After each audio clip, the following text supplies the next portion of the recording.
Magandang araw sa inyo guys. Ito at pe-flex ko lang sa inyo kung gaano lang kaliit ang na-save ko sa electric bill namin dahil sa pagkakabit ko nitong small setup na solar panel namin.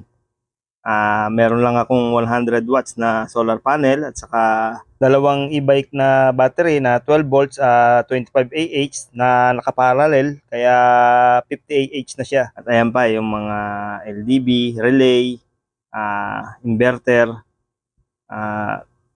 nilagyan ko ng saksakan at kahit na lang mukhang spaghetti yung pagkaka-wiring ko gumagana naman. At ito guys yung bill namin ng August. Ayan, at yan ang bill namin 3,319.11. Yan ang normal bill namin monthly ng mga nakaraan. O kung minsan mas mataas pa dyan.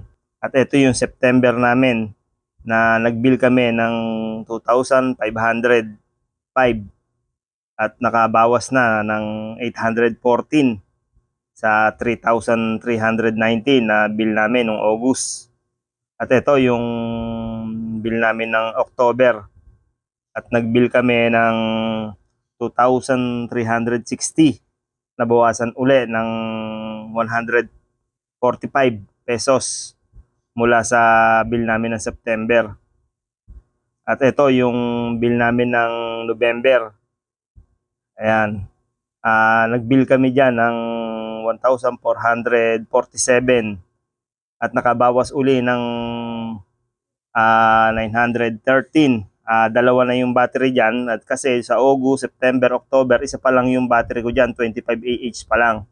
At ito yung bill namin ngayong December na pumatak lang ng 938.31. Yes! At nakabawas uli sa bill ng November. Abawas kami ng 505. Kaya ako sa inyo, Nice. magso-solar setup na rin ako. Kitang-kita nyo naman kung gaano kaliit na lang ang babayaran namin ngayong month of December. O ayan, tingnan nyo. Yan yung setup ko.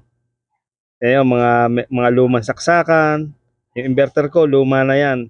At sa mga susunod na araw o buwan, basta nagkaroon ng budget, dadagdagan ko pa yung setup na yan para hanggang sa maging minimum na lang yung babayaran namin sa electric bill namin. O, di ba guys, ang liit na lang ng bill namin.